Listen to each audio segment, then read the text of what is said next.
আমাদের মায়েরা, আমাদের বোনেরা তার কোলের সন্তানকে পর্যন্ত বুলেট থেকে রক্ষা করতে না পেরে ঘরের মধ্যে লুকিয়ে বারান্দার মধ্যে থেকেও তারা সন্তানকে রক্ষা করতে পারে নাই। সেরকম একটা জালিমকে আমাদের তরুণ ছাত্র জনতা উৎখাত শুধু করে নাই, তাদেরকে হেলিকপ্টারে করে পাঠিয়ে দিতে সক্ষম হয়েছে। আমি মাঝে মধ্যে বলি, যারা এত উন্নয়নের কথা বললেন, আচ্ছা একটা দেশে সরকার যদি উন্নয়ন করে তাহলে তাদেরকে পালাতে হবে কেন? একটা দেশে সরকার যদি মানুষের উপরে জুলুম না করে তাহলে তাদেরকে একটা দল পরিচালনার জন্য 3 মাস হয়ে যাচ্ছে, 100 দিন।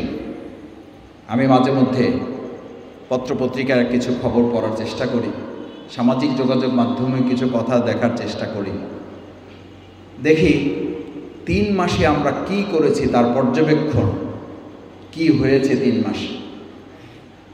আমি জাতির কাছে, এই ঢাকাবাসীর কাছে, এই ওয়ারীবাসীর কাছে জানতে চাই, 15.5 বছরে যে জগদ্দল পাথর আমাদের উপরে চেপে বসেছিল তার দোসরদেরকে এখনো সরানো যায় নাই। এটা হচ্ছে এই 3 মাসের সবচেয়ে বড় ব্যর্থতা। কারণ এই দোসরদেরকে না সরিয়ে, জঞ্জালমুক্ত না করে আপনি 3 মাসের সফলতা এখনো নির্ধারণ করতে পারবেন না। 3 মাসের সফলতা এখনো নির্ধারণ করতে হলে পঙ্গু হাসপাতালে আমাদের আহত পঙ্গুত্ব বরণকারী ভাইদের শুধু দেশে চিকিৎসা নয়, তাদের উন্নত চিকিৎসার জন্য বিদেশে হলেও তাদেরকে পাঠানোর উদ্যোগ নিতে হবে। এটা হচ্ছে 3 মাসের সবচেয়ে বড় সফলতা। আমাদের গতকালকেও এক ভাই শহীদ হয়েছেন। এখন আমরা জানি না আরও কতজন ভাই এই জুলাই আগস্টে আহত পঙ্গুত্ব বরণকারী আল্লাহর কাছে চলে যাবেন, শহীদ হবেন, আমরা কেউ তা জানি না। সেই সময় এসে এই পর্যালোচনা করার সময় আমি মনে করি আসে নাই। এটা আপনাদের হয়তো কষ্ট হইতে পারে, আপনারা ক্ষমা সুন্দর দৃষ্টিতে দেখবেন।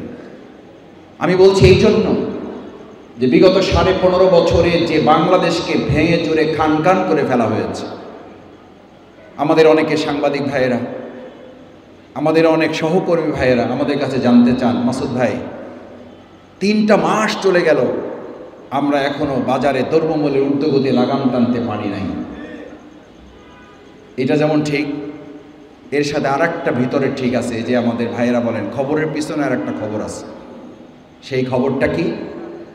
খবরটা হলো এই বাজারের যে সিন্ডিকেট বিগত 15.5 বছরে আওয়ামী ফ্যাসিস্টরা তৈরি করে গিয়েছিল, সেই সিন্ডিকেট এখনো ভেঙে খান খান করে না দিতে পারলে এই বাজারের লাগাম টানা সম্ভব হবে না।